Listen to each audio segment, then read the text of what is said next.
प्रभु तेरा धन्यवाद देते हैं आज के दिन खुदावन, फिर तेरी जी उठने की सामर्थ्य से आज हम चलने वाले हो सके खुदावन। धन्यवाद देते हैं आत्मा के लिए खुदावन, जो हमें सिखाता, समझाता और हमारी सारी बातों को प्रकट करता खुदावन, और सच्चाई को इस तरह से प्रकट करता ताकि हम अच्छी तरह से समझ सकें इन चीज़ों को खुदावन, जो वचनों पर आधारित हो खुदावन। और जब सत्य को हम जानते तो सत्य हमें निस्संदेह खुदावन आज़ाद करता है खुदावन, और यीशु मसीह ही है जो हमको आज़ाद कर सकता है खुदावन। आज का विषय जब हम ले रहे हैं खुदावन विश्वास के संबंध में खुदावन, तो मैं आशा करता हूँ पवित्र आत्मा आज हमें कि तू वचनों से गहराई से सिखाएगा कि बाइबल में विश्वास कैसा होना चाहिए, क्या है, कैसा इवन पुराने नियम में कैसा विश्वास था और नए नियम में कैसा विश्वास आया। इन सब विषयों के बारे में आज तू हमारे को अपने वचनों के आधार पर सिखाएगा। मैं सबको तेरे पवित्र लहू से ढांपता हूँ, और जो आगे भी जुड़ने वाले खुदावन उनको भी हम चाहते खुदावन वो जल्द से जल्द जुड़ें ताकि इन पूरी शिक्षा को पूर्ण रूप से ग्रहण कर सकें। और ये छोटी सी दुआ तेरे प्यारे बेटे यीशु मसीह के नाम से मांगता हूँ, सुन और ग्रहण कर यीशु के नाम से, आमीन। चलिए अब आज हम पढ़ेंगे विश्वास के विषय में। मैं आज कुछ अंश तक ये भी बताऊंगा कि सांसारिक विश्वास क्या है, मगर मेरा जो मेन मुद्दा होगा वो है इब्रानियों 6 का 1 वचन। इब्रानियों 6 का 1 वचन को हम खोलते हैं और वहां यूं लिखा है, इब्रानियों 6 का 1 खोलो, वहां लिख रखा है परमेश्वर पर विश्वास करने। आखिरी में लिखा है, इसलिए आओ मसीह की शिक्षा के आरंभ की बातों को छोड़कर हम सिद्धता की ओर आगे बढ़ते जाएं। और सिद्धता के लिए हमको ये जानकारी होनी चाहिए कि परमेश्वर पर विश्वास करने के बारे में। ये सबसे मुख्य मुद्दा है जो कि बाइबल चाहती है कि हम चीज़ों पे, इन चीज़ों पे नहीं, परंतु परमेश्वर पे कैसे विश्वास ला सकते हैं। तो यीशु मसीह ने जब अपनी सेविकाई शुरू करी तो इब्रानी मेरे हिसाब से मरकुस में होगा, मरकुस 1:15 में वहां पे यीशु मसीह ने कहा, समय पूरा हुआ है और परमेश्वर का राज्य निकट आ गया है, मन फिराओ और सुसमाचार पर विश्वास करो। तो परमेश्वर यीशु मसीह ने किस पे विश्वास करने के बोला? सुसमाचार पे विश्वास करो। तो परमेश्वर पर विश्वास कैसे आएगा? बाइबल में जैसे यीशु मसीह ने कहा कि सुसमाचार पर विश्वास करने से परमेश्वर पर बड़े आसानी से हमारा विश्वास आएगा। और इससे पहले इसी वचन में लिखा रखा है मन फिराओ। मन फिराने के बारे में आपको मैं पूरी शिक्षा दे चुका हूँ, वीडियो यूट्यूब पे उपलब्ध भी है। आप में से कोई ने अगर नहीं सुना है तो उसको जरूर सुन सकते हैं। और मैं लिस्ट भी भेज चुका हूँ आप लोगों को मेरी सारी वीडियोस की, उसमें आप उस विषय को ढूंढ के उस विषय के नीचे जो नीला लिंक है उसको दबाएंगे तो वो यूट्यूब पे वो वीडियो पूरा खुल जाएगा। और आप जरूर सीखें मन फिराने पे, क्योंकि मन फिराना भी उतना ही ज़रूरी है जितना विश्वास की बात है। तो यहाँ पे समझ में आता है कि विश्वास के पहले मन फिराना है। और विश्वास कैसे आता है ये देखते हैं। परमेश्वर के पास विश्वास, परमेश्वर पर विश्वास लाने के लिए हमारा, जैसा कि मैंने बताया, मन फिराना बहुत ज़रूरी है। और फिर सुसमाचार को समझना बहुत ज़रूरी है, क्योंकि सुसमाचार के द्वारा ही परमेश्वर पर विश्वास आ सकता है। तो सबसे पहला जो हमारा स्टेप होना चाहिए या हमारे को जो कदम लेना है वो सुसमाचार को पूर्ण रूप से समझना है। अगर सुसमाचार को हमने सही तरीके से नहीं समझा तो हमारा विश्वास जो हो बेकार विश्वास होगा, वेन फेथ बोलते हैं अंग्रेजी में, नाकाम होगा वो विश्वास। तो हम जब प्रेरितों की किताबों को पढ़ते हैं और भी किताबों को जब पढ़ते हैं तो बार बार आता है कि सुसमाचार का प्रचार करो, ठीक है ना। तो जब तक हम सत्य के सुसमाचार को नहीं बताएंगे तो लोग जो हैं वो परमेश्वर की ओर विश्वास नहीं ला पाएंगे। ये बहुत जरूरी है। हम अक्सर कलीसियाओं में और कई जगह हम सरमन्स प्रीच करने लगते हैं, और वो किस पे आधारित होते हैं? एक तरह से हमारी अच्छे कर्मों के आधार पे, क्या करना है और क्या नहीं करना है, अर्थात स्वयं की धार्मिकता पे आधारित हम समाचार बताने लगते हैं। सुसमाचार बल्कि उससे बिल्कुल अलग है, और वो जब तक वचन आधारित सुसमाचार को नहीं पढ़ेंगे, नहीं जानेंगे और नहीं बताएंगे, तब तक लोगों का विश्वास परमेश्वर पे, इस सच्चे परमेश्वर पे आ नहीं सकता। तो सुसमाचार को बहुत जगह, यूहन्ना में, मरकुस में, लूका में और कई जगह, तीतुस में, सब जगह बताया है, मगर पौलुस ने इसको बहुत अच्छी तरह पहला कुरिन्थियों 15 में 1 से 4 में समझाया है। और वहाँ ये लिखा है कि हे भाइयों, मैं तुम्हें यही सुसमाचार बताता हूँ, वही सुसमाचार बताता हूँ जो पहले सुना चुका हूँ। तो इसमें ये 3-4 स्टेप्स बहुत जरूरी है सुसमाचार को सुनना है हमको। और फिर लिख रखा है तुमने अंगीकार भी किया था और जिसमें तुम स्थिर भी थे। तो सुसमाचार को सुनना, अंगीकार करना और उसी पे स्थिर रहना है। और फिर आगे लिखता है उसी के द्वारा तुम्हारा उद्धार भी होता है, उसके अलावा और किसी भी तरीके से हमारा उद्धार नहीं हो सकता। तो ये बहुत अहम बात है कि सुसमाचार को सही ढंग से हम प्रचार करें, सुनाएं और अंगीकार करें और उसमें स्थिर रहें। यदि उस सुसमाचार को जो मैंने तुम्हें सुनाया था स्मरण रखते हो, नहीं तो तुम्हारा विश्वास करना व्यर्थ है, लिखा है। अर्थात अन्यथा जो भी कोई विश्वास आ रहा है इसके अलावा, वो क्या बोल रहा है पौलुस? व्यर्थ विश्वास है। फिर आगे लिखता है 3 में, इसी कारण मैंने सबसे पहले तुम्हें वही बात पहुंचा दी जो मुझे पहुंची थी कि पवित्र शास्त्र के वचन के अनुसार यीशु मसीह हमारे पापों के लिए मर गया और गाड़ा गया और पवित्र शास्त्र के अनुसार तीसरे दिन भी जी भी उठा।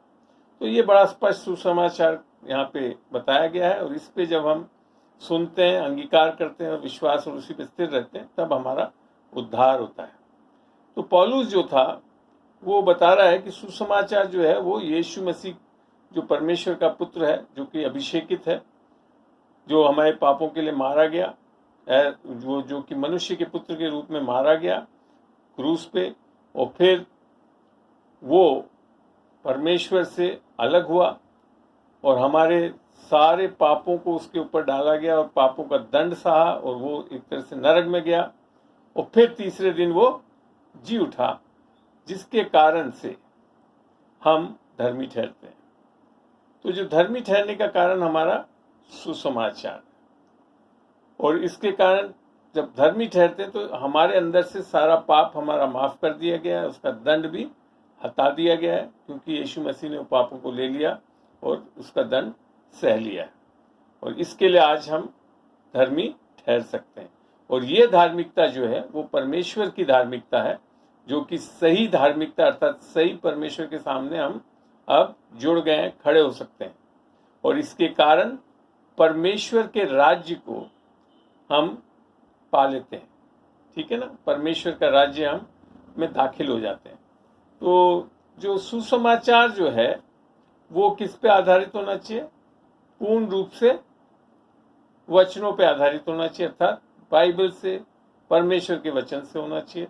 और सुसमाचार को, जैसे मैंने 3 चीज बताई थी, कि हमको सुनाना पड़ेगा, उसको ही हमको ग्रहण करना पड़ेगा, अंगीकार करना पड़ेगा, उसी में हमें बने रहना पड़ेगा, तब जाकर हम सुरक्षित रहेंगे और परमेश्वर के राज्य में दाखिल हो पाएंगे। और इसी के कारण हम आनंद जीवन पाते हैं और उसके कारण हम परमेश्वर के साथ अंत में जाकर एक साथ उसके साथ रहने वाले होंगे स्वर्ग में। ठीक है ना। तो अब इस विश्वास के कारण,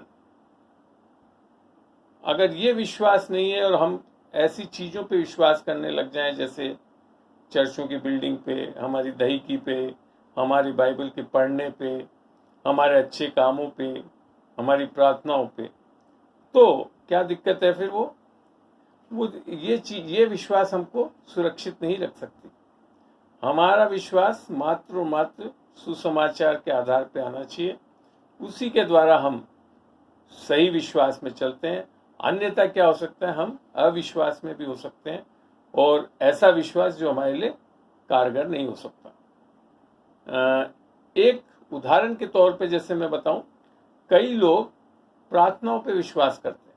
बहुत लोग आप सुनोगे, हाँ हम प्रार्थना पे विश्वास करते हैं। ये अगर सही रूप से देखें, हमको प्रार्थनाओं पर विश्वास नहीं होना चाहिए, हमारी प्रार्थना विश्वास की होनी चाहिए। ध्यान से सुनिए, हमको प्रार्थनाओं पे विश्वास नहीं होना चाहिए, हमारी प्रार्थना विश्वास की होनी चाहिए। वो है सही बिब्लिकल फेथ, अर्थात वचन के अनुसार विश्वास है। तो ये एक उदाहरण के तौर पे बताते। कई लोग, हम लोग क्या है कि बिल्डिंगों पे, अपनी बाइबल की किताबों पे उसको रख के सोचते इस पे विश्वास कर लेंगे, ये गलत विश्वास है। विश्वास किस पे होना है? मात्र परमेश्वर पे, सुसमाचार पे होना है, तब जाकर हमारा विश्वास परमेश्वर की ओर आता है। और पौलुस ने जो है वो इसके लिए बड़ी दृढ़ता से इस बात को बोला, क्योंकि उसने ये जो सुसमाचार था वो किसके द्वारा पाया था? देखते हैं, पढ़ते हैं गलतियों 1:11 और 12 में। हे भाइयों, मैं तुम्हें जताए देता हूं कि जो सुसमाचार मैंने सुनाया है वे मनुष्य का सा नहीं है, अर्थात ये मनुष्य के द्वारा दिया हुआ नहीं था। और फिर लिखता है, क्योंकि वह मुझे मनुष्य की ओर से नहीं पहुंचा और ना मुझे सिखाया गया, पर यीशु मसीह के प्रकाश से मिला। रेवलेशन थ्रू क्राइस्ट, मसीह के द्वारा प्रकाशित तरीके से मुझे ये मिला है। इसके लिए पौलुस ने ही मेरे ख्याल से सही रूप से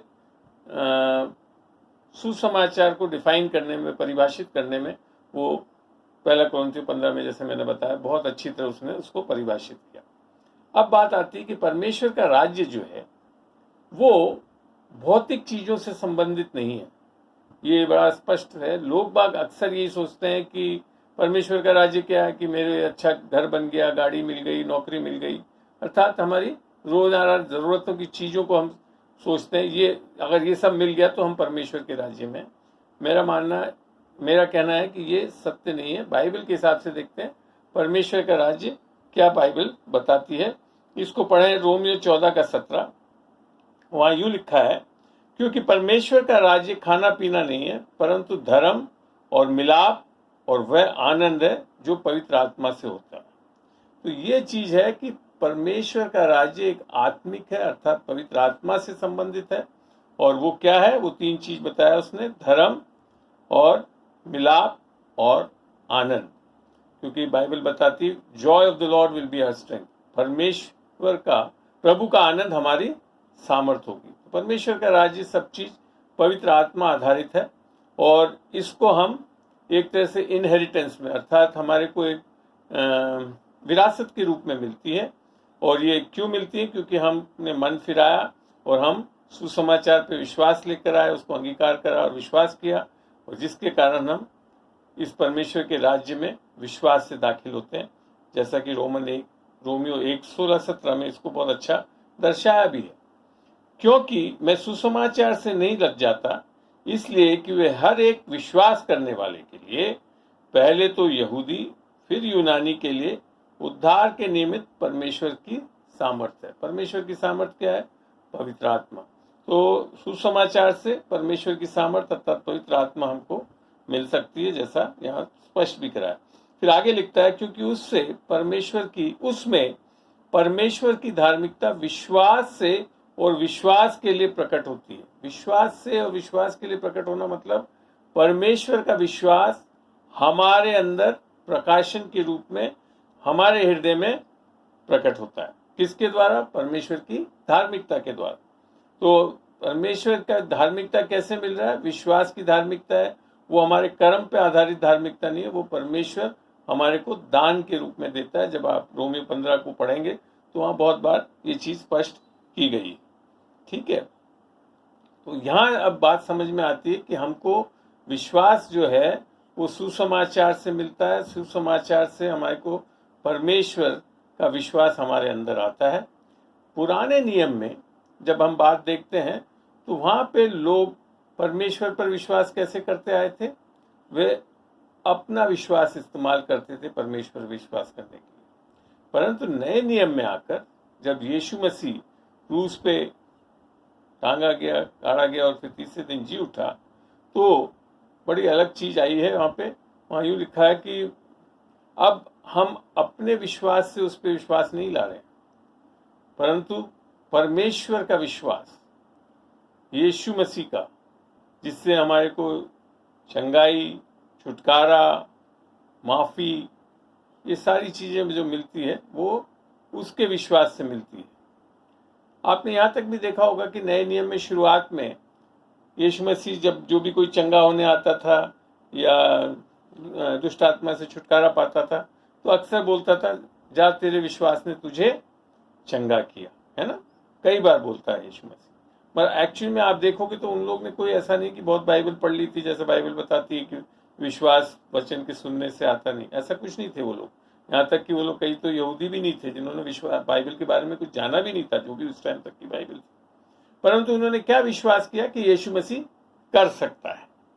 वो है प्राइमरी, एक तरह से प्रारंभिक विश्वास की हम ये मान रहे हैं, हाँ यीशु मसीह हमारे को बचा सकता है, उद्धार दे सकता है। तो वो चीज है वो विश्वास, ठीक है ना।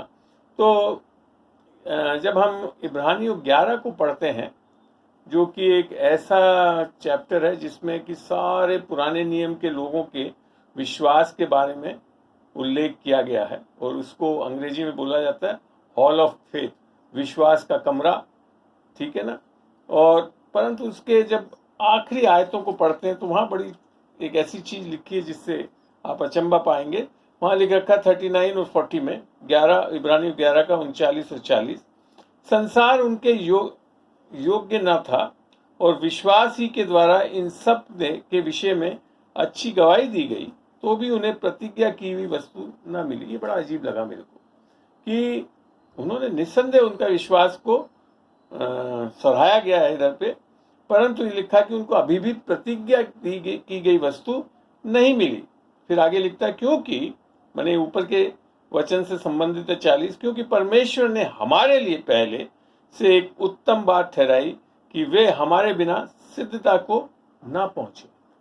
यहां बात समझ में आती कि नए नियम में कि हमको यहां कोई एक ऐसा चीज दी जाने वाली है जो कि पुराने नियम के लोगों के पास उपलब्ध नहीं थी, ठीक है ना। अब पढ़ते हैं आगे हम गलतियों 3 का 23। यहां यूं लिखा है, पर विश्वास के आने से पहले, अर्थात एक कोई विश्वास आ रहा है जो कि नए नियम में बताया गया है, जो कि पुराने नियम में नहीं था। विश्वास के आने से पहले व्यवस्था की अधीनता में हमारी रखवाली होती थी, और उस विश्वास के आने तक, माने अब एक ऐसा समय आया जब वो विश्वास आ चुका जो प्रकट होने वाला था, अर्थात यीशु मसीह का विश्वास जो आने वाला था, हम उसी के बंधन में रहे, अर्थात उसके पहले हम व्यवस्था के बंधन में रहे, लिखा है। और ये जो विश्वास है, ये विश्वास दान के रूप में मिलता है, जो कि हमको इफिसियों 2:8 में पता पड़ता है, क्योंकि विश्वास के द्वारा अनुग्रह ही से तुम्हारा उद्धार हुआ है, और ये तुम्हारी ओर से नहीं, अर्थात ये दोनों चीज, अनुग्रह और विश्वास, हमारी ओर से नहीं है, परंतु वरन परमेश्वर का दान है। तो यहां बात समझ में आती है कि यीशु मसीह के आने से और उसके क्रूस पे किए गए कार्य के कारण अब हमको एक विश्वास दान के रूप में मिल रहा है, जो कि शायद पुराने नियम के लोगों को उपलब्ध नहीं था, ठीक है ना। तो यहाँ पे फिर हम जब आगे पढ़ते हैं कि ये जो विश्वास है ये एक्चुअली परमेश्वर का विश्वास है। और मरकुस 11 में जब परमेश्वर लोगों से बातचीत कर रहा था, यहाँ लिख गलतियों 3, 12:3 में देखते हैं उसको, रोमियो 12:3, इसको पढ़ेंगे हम। यहाँ यूं लिखा था, क्योंकि उस अनुग्रह के कारण जो मुझको मिला है, तुम में से हर एक को से कहता हूं कि जैसा समझना चाहिए उनसे बढ़कर कोई भी अपने आप को ना समझे, और जैसा परमेश्वर ने हर एक को परिमाण के अनुसार बांट दिया है। परिमाण समझते हैं आप, के अनुसार बांट दिया, मैंने ऐसा नहीं कि अलग अलग परिमाण है। ये जैसे आजकल हम लोग कई बार शादियों में जाते हैं, देखते हैं तो सूप जैसे सर्व करता है वो बेरर, तो एक ही बड़ा चम्मच रखता है और उसी चम्मच से लेकर सबको सूप डालता है, अर्थात सबको बराबर सा मिलता है। तो ऐसे ही परमेश्वर ने हमारे को एक विश्वास परिमाण के साथ बांट दे रहा है, वैसे ही सब शुद्धि के साथ अपने को समझो। तो यहाँ पे हमको समझ में आता है वचन से, परमेश्वर जब हम उद्धार पाते हैं तो परमेश्वर का विश्वास सबको बराबर सा मात्रा में मिलता है। और तभी बता दूं, राई का दाना का विश्वास है जो पहाड़ों को हिलाने के लिए काफी है। मरकुस 11 में जाकर हम जब उसको देखते हैं तो यीशु ने उसको उत्तर दिया कि परमेश्वर पर विश्वास रखो। अगर इंग्लिश में पढ़ते हैं तो वहां लिख रखा है, जब हम किंग जेम्स वर्जन, जो ओल्ड किंग जेम्स वर्जन, वहां लिख रखा है हैव फेथ ऑफ गॉड। परमेश्वर पर विश्वास नहीं लिखा, परमेश्वर का विश्वास रखो। तो वो बहुत बड़ी चीज है, और ये बार बार कई बार बाइबल में आते हैं, यहाँ तक कि गलतियों जब 2:20 में पौलुस बोलता है, वहां पे भी बोलता है मैं अब यीशु मसीह के विश्वास से जीवित हूं, अर्थात वो परमेश्वर का विश्वास है। तो ये जो विश्वास है जो कि परमेश्वर की ओर से मिलता है, जिसको बहुत स्पष्ट किया गया है इब्रानियों 12:2 में, और विश्वास के कर्ता और सिद्ध करने वाले यीशु की ओर ताकते हैं। तो विश्वास कौन किसका देने वाला है? विश्वास यीशु मसीह देने वाला है वो विश्वास, और वो सिद्ध विश्वास है। तो वो विश्वास हमारे अंदर आना बहुत जरूरी है, अगर विश्वासी जीवन, तब हमारा सही विश्वासी जीवन प्रारंभ होता है। ठीक है ना? और ये जो विश्वास है, क्योंकि परमेश्वर के पुत्र जो कि मनुष्य का पुत्र बन के आया, और उसके अंदर भी यही विश्वास था, और ये विश्वास परमेश्वर से परखा हुआ विश्वास है, और वो सिद्ध रहा, उसमें कोई खोट नहीं है, वो विश्वसनीय योग्य रहा। तो उस विश्वास को हम पा सकते हैं। और क्योंकि यीशु मसीह कल, आज और युगान युग तक एक है, जैसा इब्रानियों 13:8 बताती है, तो उसका विश्वास हमारे अंदर आना बहुत ही अहम बात है, जिसके द्वारा हम एक ऐसा जीवन बिता सकते हैं जो कि परमेश्वर के लिए विश्वसनीय हो सकता है। और ये विश्वास जो है वो कहाँ से है? एक अनंत सोर्स, अर्थात अनंत सोर्स को क्या बोलेंगे हम? समझ रहे हैं आप? स्रोत। हाँ, अनंत स्रोत से है, अर्थात परमेश्वर की ओर से। और इसके लिए वो कभी भी फेल नहीं होगा, कभी भी हार नहीं सकता, असफल नहीं हो सकता। वो विश्वास हमारे अंदर आना बहुत जरूरी है। तो परमेश्वर का विश्वास जो है, जब हम प्राप्त करते हैं सुसमाचार के द्वारा और पवित्र आत्मा और उसकी बुद्धि और ज्ञान से, ये मनुष्य की बुद्धि और ज्ञान से नहीं है, ये परमेश्वर की बुद्धि और ज्ञान से। और इसके लिए मनुष्य का जो विश्वास है वो अलग चीज है, और परमेश्वर का विश्वास जो है वो बिल्कुल अलग चीज है। परमेश्वर के साथ, जैसे अभी मैं समझा चुका हूँ, ये बिल्कुल सुसमाचार से आता है। और अगर हम सुसमाचार को सही रूप से नहीं प्रचार करेंगे, अर्थात कोई अन्य सुसमाचार बताएंगे, तो ये विश्वास आएगा भी नहीं, और लोग सही विश्वास नहीं आएगा तो परमेश्वर पे विश्वास भी नहीं कर पाएंगे। और ये विश्वास हमेशा परमेश्वर के ज्ञान पे आधारित होना चाहिए, जिसको पौलुस ने बड़ा अच्छा लिखा है। 1 कुरिन्थियों 2:1 में से मैं पढ़ रहा हूँ, 1 कुरिन्थियों 2:1 से। और हे भाइयों, जब मैं परमेश्वर का भेद सुनाता हुआ तुम्हारे पास आया, तो वचन और ज्ञान की उत्तमता के साथ नहीं आया। तो ये अक्सर आप देखें कि बहुत आसान तरीका है सुसमाचार बताने के लिए, प्योर वचन बताया। वचन पूर्ण रूप से परमेश्वर का सत्य है, इसमें कोई मिलावट नहीं है। तो ज्यादा हमको लोगों के एग्जाम्पल्स को लेकर और चीजों को लेकर समझाने की जरूरत नहीं है। परमेश्वर के वचन में से इन चीजों को सिखाने से सही विश्वास आ जाता है। फिर आगे लिखता है 2 में, 1 कुरिन्थियों 2 को पढ़ता हूं। क्योंकि मैंने ये ठान लिया था कि तुम्हारे बीच यीशु मसीह वरन क्रूस पर चढ़ाए हुए मसीह को छोड़ और किसी बात को ना जानूं। मैंने उसको समझ में आ गया था कि जो मूल स्रोत है इस विश्वास का वो क्या है? यीशु मसीह का क्रूस पे मरना और तीसरे दिन जी उठना। तो उसके अलावा मैं और कुछ चीज को नहीं बताऊं। फिर आगे लिखता है, और मैं निर्बलता और भय के साथ और बहुत थरथराता हुआ तुम्हारे साथ रहा। आगे लिखता है, और मेरे वचन और मेरे प्रचार में ज्ञान की लुभाने वाली बातें नहीं, परंतु आत्मा और सामर्थ का प्रमाण था। आत्मा और सामर्थ का प्रमाण था। और फिर आगे लिखता है, इसलिए कि तुम्हारा विश्वास मनुष्य के ज्ञान पर नहीं, परंतु परमेश्वर की सामर्थ पर निर्भर हो। ये बहुत जरूरी है। सुसमाचार सही नहीं जानते हैं, सही नहीं बताएंगे। जैसे कई लोग, हम लोग बोलते हैं ना कि हाँ परमेश्वर अभी भी नाराज है आपसे, परमेश्वर आप पे क्रोध कर रहा है। ये गलत है। आज की तारीख में परमेश्वर ने हमारे सारे पापों को माफ कर दिया है, यीशु मसीह को ऊपर सारे जगत के पाप को डाल के दंड कर दे दिया उसको। इसके लिए आज परमेश्वर क्रोधित नहीं है, हमारे पापों को हमारे ऊपर लगा नहीं रहा है, और इसको हम आज पापों से माफी ले सकते हैं, पापों में से निकल के एक बहुत जयवंत जीवन बिता सकते हैं। तो यहाँ समझ में आता है कि बाइबल का विश्वास जो है, परमेश्वर का विश्वास, वो क्या है। संसार में विश्वास कैसे आता है कि हम जब देख लें, समझ लें, अच्छी तरह कुछ हो जाए हमारे साथ, तब हम विश्वास करते हैं। यीशु मसीह ने जब यूहन्ना 11:40 में क्या कहा, यीशु ने उससे कहा, क्या मैंने तुझसे ना कहा था कि यदि तू विश्वास करेगी तो परमेश्वर की महिमा को देखेगी। तो कैसे होगा वो? जब हम पहले विश्वास करेंगे तब परमेश्वर की महिमा को देखेंगे। हम क्या चाहते हैं? पहले महिमा देखें फिर विश्वास करें। वो मनुष्य का विश्वास है।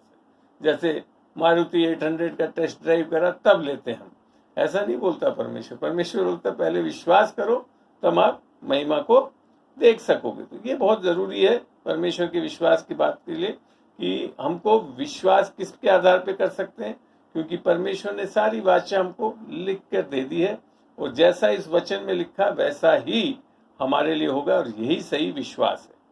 तो जो वचन आधारित विश्वास जो है वो क्यों संभव है? क्योंकि यीशु मसीह ने भी जब मरकुस 9:23 में बोला, मरकुस 9:23 को हम जब पढ़ते हैं, वहां लिखा है, यीशु ने उससे कहा, यदि तू कर सकता है, ये क्या बात है, विश्वास करने वाले के लिए सब कुछ हो सकता है। तो विश्वासी जीवन ही है। विश्वासी का मतलब क्या है? कि हम विश्वास आधारित जीवन बिताने वाले। तो विश्वास किस पे? वचन पे आधारित विश्वास होना चाहिए। तब हमारा जो है एक वचन आधारित विश्वास से हम एक जीवंत जीवन बिता सकते हैं और चल सकते हैं। तो एक तरह से मैं कहूं, क्योंकि वचन कौन है? यीशु मसीह। आदि में वचन था, वचन परमेश्वर के साथ था, वचन देहधारी हुआ। तो यीशु मसीह पे, और जैसे मैंने आपको अभी भी बताया था कि नए नियम में भी जब शुरुआत में लोगों ने बोला ना, ये यीशु मसीह तेरा विश्वास ने तुझे चंगा किया, तो क्या विश्वास था उनका? उनका ये मानना था कि यीशु मसीह कर सकता। तो यही चीज आज हमसे परमेश्वर चाहता है, उसमें कोई बदलाव नहीं हुआ कि हाँ, अगर हम विश्वास कर सकते हैं कि यीशु मसीह कर सकता है, तो आपका उद्धार हो सकता है, आपका चंगाई मिल सकती है, आपको छुटकारा मिल सकता है, सब कुछ मिल सकता है उसके द्वारा। तो यही चीज चेलों ने भी जब बात बताई कि यहाँ तक कि जब चेलों ने यीशु मसीह से पूछा, या लोगों ने जब यीशु मसीह से पूछा कि हम तेरे ऐसा क्या कार्य करें जिससे कि परमेश्वर के क्या कार्य कर सकते हैं करके, इसको पढ़ते हैं यूहन्ना 6:28 में, उन्होंने उससे कहा, परमेश्वर के कार्य करने के लिए हम क्या करें? और ये भी हमारी बात कई बार आता है कि हम क्या करें जिससे हमको पता पड़े कि विश्वास है। यीशु ने उससे उत्तर दिया, परमेश्वर का कार्य यह है कि तुम उस पर जिसे उसने भेजा है विश्वास करो। यीशु मसीह ने यहाँ पे भी वही चीज बोली, किस पे विश्वास करो? मुझ पे विश्वास करो। तो ये है असली चीज, स्रोत, जो कि परमेश्वर का विश्वास है। तो जब हम पूर्ण रूप से यीशु मसीह को अपना उद्धारकर्ता और प्रभु ग्रहण करते हैं, तब हमारा नया जन्म होता है, और हमारे में परमेश्वर की धार्मिकता अर्थात परमेश्वर से एक सही रिश्ता आता है, और ये अति मूल्य जो विश्वास है हमारा, वो हमारे को मिल पाता है, जो कि परमेश्वर के पुत्र, मनुष्य के पुत्र में परमेश्वर उसका परख लिया है। और ये विश्वास हमारे जीवन के लिए, जो कि राई के दाने का विश्वास भी बड़े बड़े कामों को, पहाड़ों को हिला सकता है। और ये कब मिलता है हमको, ये भी देखते हैं। दूसरा पत्रस 1:1 में, शमौन पत्रस की ओर से, जो यीशु मसीह का दास और प्रेरित है, उन लोगों के नाम जिन्होंने हमारे परमेश्वर और उद्धारकर्ता यीशु मसीह की धार्मिकता से हमारा सा बहुमूल्य विश्वास प्राप्त किया है। अर्थात है नहीं, ये कब मिल रहा है? जब हमारे को धार्मिकता अर्थात हमारा उद्धार होता है, तभी ये दान भी हमारे को, एक विश्वास का दान भी परमेश्वर के धार्मिकता के साथ मिलता है। और इसे बोलते हैं, ये विश्वास जो है वो एक सोच या समझ नहीं है, ये एक आत्मिक विश्वास है। इसके लिए पढ़ें इब्रानियों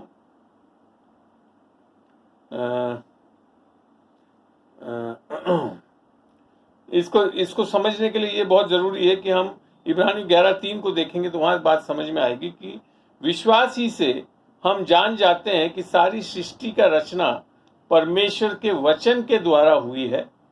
ये नहीं कि जो कुछ देखने में आता है वो देखी हुई वस्तुओं से बना है। लोग बात सोचते हैं परमेश्वर ने अनदेखी चीजों से या कुछ नहीं से सब कुछ बना दिया, ऐसा गलत है। वो गलत है सोच। परमेश्वर ने अनदेखी चीजों से देखी हुई चीजें, अर्थात जो भौतिक जगत है वो किस पे आधारित है? एक आत्मिक जगत पे आधारित है। और वो किस तरह से बना? बोलने से। जैसा उत्पत्ति में बोला उसने कि ज्योति हो जाए, पानी हो जाए, तो वो चीज आने लगी। तो कहां से आ रही है? एक आत्मिक जगत में से हमको ये चीज मिलता है। फिर देखते हैं हम अब एक नई चीज और सिद्धांत के बारे में जब हम पढ़ते हैं तो ये जो बाइबल का विश्वास है, अर्थात परमेश्वर का विश्वास, ये एक सोच या समझ नहीं है। ये क्या है? एक आत्मिक विश्वास है। दूसरा कोरिन्थियों 4:13 पढ़ के देखते हैं इसके लिए। और इसके लिए हमने वही विश्वास की आत्मा है जिसके विषय में लिखा है कि मैंने विश्वास किया इसलिए मैं बोला, सो हम भी विश्वास करते हैं इसीलिए बोलते हैं। तो अब जब आप ये आत्मिक विश्वास को अपनी आत्मा में पाते हो उद्धार के साथ, तो इस विश्वास से क्या होता है? हम बोलने वाले हो जाते हैं। बोलने वाले क्या हो जाते हैं? वचन के अनुसार बोलने वाले थे। जैसे कि उत्पत्ति में मैंने बताया ना, अब हमारा क्या कर्तव्य हो गया जब हमने इस विश्वास को पा लिया? तो अब जो चीज हम देखना चाहते हैं उनको हम बोलने लगते हैं। हम खाली जो दिख रहा उसको नहीं बोलते रहते हैं, परंतु जो अच्छा देखना चाहते हैं उसको बोलते हैं। जैसे परमेश्वर ने देखा कि अंधकार था, तो परमेश्वर ये नहीं बोला कितना अंधकार। परमेश्वर ने क्या क्या बोला? ज्योति हो जाए। और फिर क्या हुआ? ज्योति बन गई और लिखा है बहुत अच्छा था। तो ऐसी हर चीज को बनाया परमेश्वर ने बोल के। ऐसी एक विश्वासी जीवन जो है, इस विश्वास को प्राप्त करके बोल बोल के परमेश्वर की आत्मिक जगत से भौतिक जगत में हमारी चीजें आने लगती है और हम ये सारी चीजों को पा सकते हैं जो कि अनुग्रह से हमारे को उपलब्ध करा दी गई है। तो इसके लिए हम इस चीज को देखते हैं प्रेरितों के काम में। जब देखते हैं यूहन्ना और पतरस ने जो है एक लंगड़े को, जो सुलेमान के जो टेम्पल अर्थात मंदिर के सामने आकर भीख मांगता था, उसको उठ खड़ा करा। तो लोग जो है 3:12 में लिखा है वहां पे प्रेरितों के काम में, ये देखकर पतरस ने लोगों से कहा, हे इजराइलियों, तुम इस मनुष्य पर क्यों अचंबा करते हो और हमारी ओर क्यों इस प्रकार देख रहे हो कि मानो हम ही ने अपनी सामर्थ या भक्ति से उसे चलाना फिरना कर दिया। तो यहां बात समझ में आती कि हमारे विश्वास से हम चीजों को नहीं बदल सकते। हमारे पास यीशु मसीह का विश्वास अर्थात परमेश्वर का विश्वास हमारे अंदर उद्धार पे मिलता है। उस विश्वास से सब कुछ संभव है। तो यहाँ पे उसने बड़ा स्पष्ट बोला, पतरस ने बोला कि मैं कोई अभी आज भी परफेक्ट नहीं हूँ बिल्कुल, कि सारी मैंने बहुत ही अच्छी भक्ति करता हूँ या मेरे में बहुत सामर्थ्य है। उसने फिर कंक्लूड करा 3:16 में जब उसने बोला, और उसी के नाम ने उस विश्वास के द्वारा जो उसके नाम पर है, इस मनुष्य को जिस तुम्हें तुम देखते हो और जानते भी हो सामर्थ्य दी।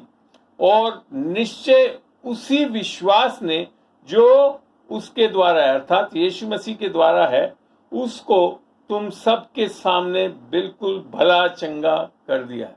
तो आप देखते हैं एक विश्वासी के पास किसका विश्वास आ गया? परमेश्वर का विश्वास।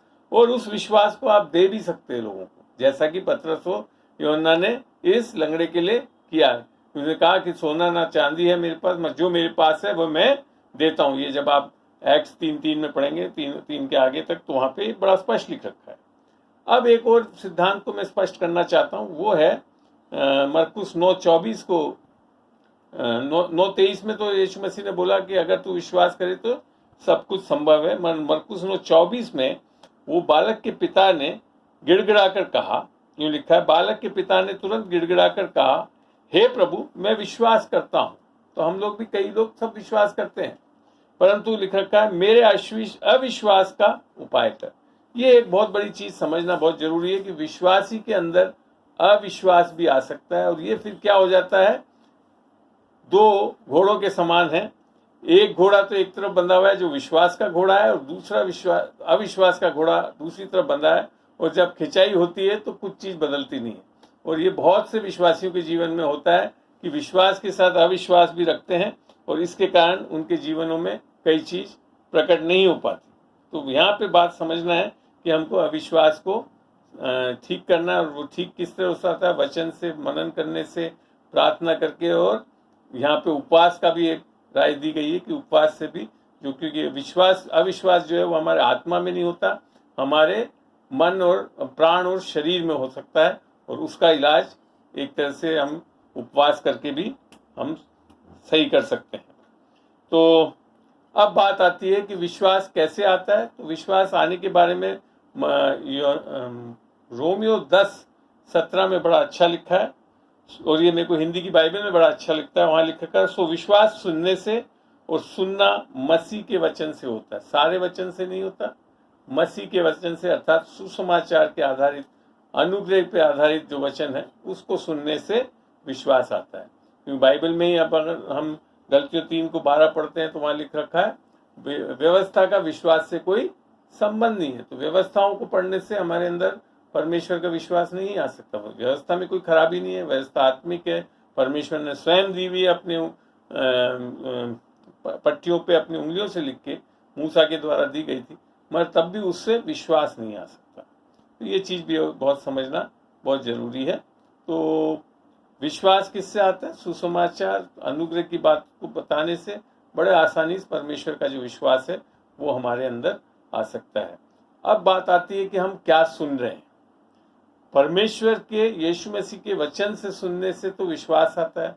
इसके अलावा हम बहुत चीजें सुन रहे हैं, संसार की बातें सुनते हैं, टीवी के न्यूज सुनते हैं, अखबारों से सुनते हैं, लोगों से सुनते हैं, उससे विश्वास नहीं आता है। क्यों? क्योंकि बाइबल स्पष्ट बताती है, 1 यूहन्ना 5:19 में, हम जानते हैं कि हम परमेश्वर से हैं और सारा संसार उस दुष्ट के वश में पड़ा है। तो आप देखते हैं कि जितनी चीजें आप, बहुत चीजें आप टीवी में और इसमें चीजें, गलत चीजें भी देख रहे हैं, गलत चीजें सुन रहे हैं, तो उससे क्या आएगा? अविश्वास आएगा। और जब अविश्वास आएगा तो आपका ये विश्वास जो परमेश्वर के द्वारा दान मिला हुआ है वो काम नहीं करेगा। ये एक बहुत मुख्य कारण है कि लोग कितना समय क्या चीज सुनने में बिता रहे हैं हमारे जीवन में। तो इसके लिए मैंने तो अपनी आदत डाल दी है, मैं इन चीजों को बिल्कुल लिटरली मैंने सब चीज बंद कर दिया है कि टीवी के प्रोग्राम्स और इसको देखना। ये नहीं कि मैं नहीं देखता हूँ, जहाँ पे भी है समाचार सुन लीजिए, कुछ कर लीजिए, मगर उसी में आप दिन भर लगे रहेंगे तो क्या आ जाएगा आपके अंदर? क्योंकि सुनने से कुछ होता है। सुनने से क्या आता है? परमेश्वर के, यीशु मसीह के वचन से विश्वास आता है, और जो चीजों को सुन रहे उससे अविश्वास आता है। तो ये बहुत ध्यान रखना पड़ेगा आपको अपने जीवन में कि हम क्या सुन रहे हैं, ठीक है ना? तो हम अगर इस संसार में नहीं, हम संसार में हैं मगर संसार के अनुसार नहीं चलते या सुनते नहीं हैं। हम सुनते किससे हैं? वचन से, परमेश्वर से सुनते हैं। तब हम बड़े आसानी से विश्वास में चल सकते हैं। और इस चीज को आपको मैं बता दूं कि इस अविश्वास के कारण परमेश्वर आपके जीवन में काम नहीं कर सकता। ये आप कई लोग समझ नहीं पाते हैं। इसको यीशु मसीह ने बड़ा स्पष्ट बताया। मत्ती 13:58 को पढ़ रहा हूं मैं, और उसने वहां उनके अविश्वास के कारण बहुत सामर्थ के काम नहीं किए। तो यहाँ पे समझ में आ रहा है कि यीशु मसीह जो पूर्ण रूप से विश्वास से भरा हुआ है, सब कुछ है, तब भी काम नहीं कर पाए। क्यों? क्योंकि लोगों के अविश्वास के कारण। तो कई बार हमारे जीवन में कई चीजें क्यों नहीं हो रही? कि हमारे अंदर अविश्वास है, या हम लोगों के जो चारों ओर हमारे अविश्वास के लोग हैं। आपको ध्यान है, एक अंधे को यीशु मसीह ने बत्सीडा है कहाँ से, वहां पे उसको चंगा करा और फिर कहा कि इधर वापस मत आना इस गांव में। क्यों? क्योंकि यहाँ पे सब अविश्वास में चलते हैं। तो ये बहुत बड़ी चीज है। यीशु मसीह ने इसी बात को यहाँ पे बड़ा स्पष्ट भी कर दिया कि यहाँ पे उसने बोला, मैं वापस से पढ़ता हूँ, मत्ती 13:58, और उसने वहां उनके अविश्वास के कारण बहुत सामर्थ के काम नहीं किए। तो आप परमेश्वर को रोक सकते हैं आपके अविश्वास से। ये बहुत बड़ी चीज है, सिद्धांत जिसको समझना चाहिए हमको। अब आती है बात कि नए नियम में आकर जब हम देखते हैं तो हमारे को नए नियम में सब चीजें कैसे मिलती है, वो बड़ा स्पष्ट है। इससे 2:8 में लिखा है, क्योंकि विश्वास के द्वारा अनुग्रह ही से तुम्हारा उद्धार हुआ है, और ये तुम्हारी ओर से नहीं वरन परमेश्वर की दान है। तो नए नियम में आकर हम पाते हैं हमको हर चीज कैसे मिल रहा है? अनुग्रह से और विश्वास से। अनुग्रह और विश्वास के बारे में भी हमको समझना चाहिए कि ये अनुग्रह और विश्वास क्या दर्शा रहा है। ये आपने कभी सोडियम और क्लोरीन के बारे में सुना हो? सोडियम एक पदार्थ है, क्लोरीन एक पदार्थ है, और दोनों को अलग अलग अगर हम इस्तेमाल करें तो मनुष्य के लिए बिल्कुल घातक होते हैं, मृत्यु हो जाएगी। मगर जब इस दोनों चीज़ों को जोड़ के जो सोडियम क्लोराइड बनता है वो अर्थात नमक है, और नमक जो है हमारे लिए एक जीवनदायक चीज़ है। तो ये चीज़ है कि हम कई लोग खाली अनुग्रह से चलना चाहते हैं, वो भी गलत है, खाली विश्वास से चल रहे हैं, वो भी गलत है। तो इन दोनों में एक सामंजस्य होना चाहिए कि दोनों चीज़ क्या है, अनुग्रह और विश्वास है, और ये दोनों भी हमारी ओर से नहीं परंतु परमेश्वर की ओर से। अनुग्रह क्या है कि मैं इस संसार में नहीं आया, उसके पहले ही सब चीज़ परमेश्वर ने मेरे लिए कर दिया। 2000 साल पहले यीशु मसीह के द्वारा करके यीशु मसीह ने कहा सब कुछ पूरा हुआ। क्या कि आत्मिक जगत में मेरे लिए उद्धार, मेरे लिए चंगाई, मेरे लिए उन्नति, ये सब चीज़ें हमारे को परमेश्वर ने उपलब्ध करा दी। अब उसको लेते कैसे हैं? विश्वास से। विश्वास ये नहीं है कि आज मैं बहुत अच्छा उपवास कर लूँ या बहुत ज़्यादा वचन पढ़ लूँ या कुछ ऐसे कर्म कर लूँ तब हमको परमेश्वर देगा। नहीं, विश्वास का हाथ क्या है कि क्योंकि यीशु मसीह ने या परमेश्वर ने अनुग्रह से सब कुछ कर दिया, इसके लिए आज मैं विश्वास से उसे ले सकता हूँ। वो विश्वास भी वो परमेश्वर स्वयं हमको दे रहा है, जिससे हम बड़े आसानी से अनुग्रह की चीज़ों को, अनुग्रह से जो उपलब्ध है वो मिल सकता है। जैसा कि रोमियो 8:32 में बोला कि जब उसने अपने निज पुत्र को दे दिया तो क्यों न करके वो सब कुछ तुम्हें मुफ्त में देगा। अब बात एक आगे और बढ़ते हैं तो यहाँ समझ में आता है कि यीशु मसीह के विश्वास मिलने से हम परमेश्वर पे बहुत आसानी से भरोसा कर सकते हैं। इसको पढ़ते हैं 2 कुरिन्थियों 3:4 में। हम मसीह के द्वारा परमेश्वर पे ऐसा ही भरोसा रखते हैं। जब तक उद्धार पाकर परमेश्वर का विश्वास नहीं आएगा तो हमारा भरोसा भी परमेश्वर पे स्थिर नहीं रहेगा।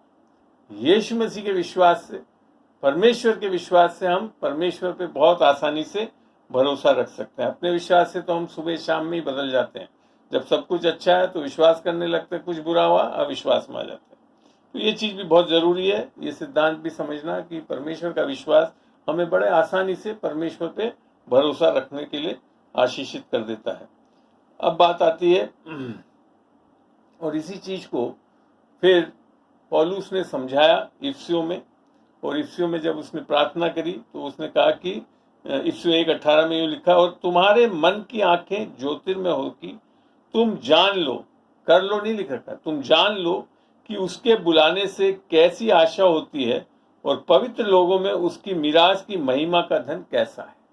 अर्थात यहाँ वो जी उठने की सामर्थ के बारे में बोल रहा है। जितना जो सामर्थ यीशु मसीह को जी उठाने में लगाई वो हम विश्वासियों में दिया गया है, और वो विश्वास है जिसके द्वारा परमेश्वर ने भी पवित्र आत्मा के द्वारा यीशु मसीह को जिला दिया, और इस सामर्थ से हम सब चीज़ों पे सामर्थी ढंग से कार्य कर सकते हैं। और सब चीज़ कलीसिया को यीशु मसीह ने दे दी। इसको पढ़ना कभी आप इफिसियों का 1 को पूरा, और वहाँ पे आप ये समझ पाएंगे कि हमारे अंदर कितनी बड़ी सामर्थ्य है। अक्सर हम देखते हैं कि कलीसियाओं में तो अभी हमसे बोला जा रहा है कि हम आशीष दे दे, जबकि यहाँ लिख रखा है 1:3 में उसने सारी स्वर्गीय आशीषें हमारे को दे चुका है। और फिर आगे लिख रखा है कि हमको सारी सामर्थ देती है, कलीसिया को दे दिए, हम सारी प्रधानताओं सबके ऊपर है। तो ये चीज़ों को पढ़ना बहुत ज़रूरी है, और इससे आपको सही विश्वास आएगा। और इफिसियों को अक्सर मैंने देखा है, जब हम कई बार लोग जब सिखाते हैं तो बिल्कुल उल्टा सिखाते हैं, जहाँ की जबकि इफिसियों में बिल्कुल अलग चीज़ लिख रखी है। अब एक चीज़ और देखते हैं हम कि विश्वास जो है व्यवस्था से नहीं आ सकता। ये पहले भी मैंने बोला है और वापस पढ़ता भी हूँ। गलतियों 3:11 और 12 को पढ़ रहा हूँ मैं। पर यह बात प्रकट है कि व्यवस्था के द्वारा परमेश्वर के यहाँ कोई धर्मी नहीं ठहरता, क्योंकि धर्मी जन विश्वास से जीवित रहेगा, कार्यों से जीवित नहीं रहेगा, व्यवस्था से जीवित नहीं रहेगा। धर्मी जन कौन है? जिसने विश्वास की धार्मिकता यीशु मसीह के द्वारा पाई है दान के रूप में। और वो किसके द्वारा जीवित रहेगा? उसी विश्वास से जो उस धार्मिकता से हमारे को मिला है। तो धर्मी जन विश्वास से, ये है परमेश्वर के साथ आप जब देखोगे तो उस परमेश्वर हमको सब तरीके से साधन देकर इक्विप करके तब हमारे को विश्वासी जीवन जीने के लिए बोल रहा है। और गलतियों 3:12 में लिखा है, पर व्यवस्था का विश्वास से कुछ संबंध नहीं, पर जो उनको मानेगा वह उनके कारण जीवित रहेगा। तो ये बहुत बड़ी जरूरत चीज है कि हम व्यवस्था के अधीन नहीं रहना है, हमको अनुग्रह के अधीन रहना है। जैसा कि रोमियो 6:14 में है कि पाप की प्रभुता हम पर नहीं हो सकती, क्योंकि हम व्यवस्था के नहीं परंतु अनुग्रह के अधीन है।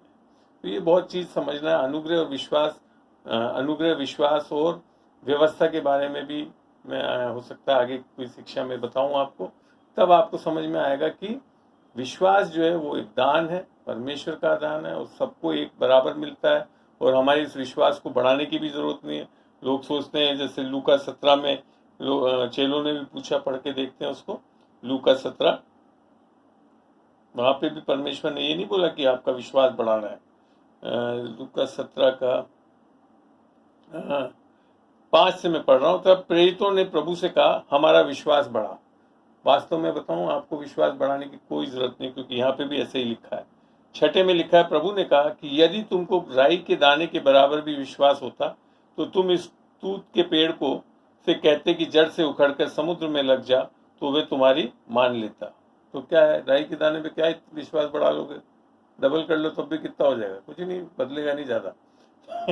फिर लिखा है, पर तुम में से ऐसा कौन है जिसका दास हल जोतता या भेड़ चराता है, और जब वे खेत में आए तो उससे कहे तुरंत आकर भोजन करने बैठ।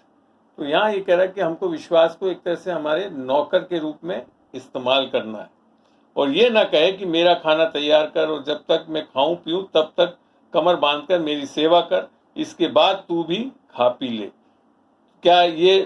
क्या वह उस दास को निहोरे मानेगा कि उसने वह ही काम किया जिसकी आज्ञा दी गई थी? तो हमारे विश्वास को उपयोग में लेना है, अर्थात उसको काम में लेना है। तो विश्वास और आवश्यकता नहीं है। संपूर्ण विश्वास, बहुमूल्य विश्वास, राई का दाने का विश्वास जो पहाड़ों को हिला सकता है, ये आपके अंदर है। कहाँ है? आत्मा में है, और उसको इस्तेमाल करना है। हमको बढ़ाने की जरूरत नहीं है। और भी चीजें हैं कि जब हम अन्य भाषा में दुआ करते हैं तो इस विश्वास पे बड़े आराम से हम चल पाते हैं और परमेश्वर के प्रेम में चल सकते हैं, जैसा यहूदा 1:20 में लिख रखा है। तो यहाँ मैं अब आपको इस शिक्षा को विराम देना चाहता हूँ, और इसके बाद अगर आपके कोई सवाल हो तो मैं निस्संदेह आप लोगों को उत्तर देने के लिए तैयार हूँ। Lord, I thank you for this day, thank you for this खुदावन, इस शिक्षा के लिए, इस विश्वास के विषय में। और जब आज लोगों के बीच में खुदावन तूने प्रश्नों को दिया ताकि वो और भी सरलता से और सही तरीके से इस विश्वास के विषय में समझ सके, आशा करता हूँ आज जिन्होंने भी इस वचनों को लिखा और इसको और अध्ययन करेंगे तो तू उन्हें और प्रकाशन देगा, और बाइबल के विश्वास अर्थात परमेश्वर के विश्वास के बारे में संपूर्ण जानकारी लेकर ये बड़े आसानी से तेरे विश्वास के दान को लेकर विश्वासी बन के जीने वाले हो सके। क्योंकि तेरा वचन बार बार कहता है, 4 जगह लिखा है तेरे वचन में, धर्मी जन विश्वास से जिएंगे।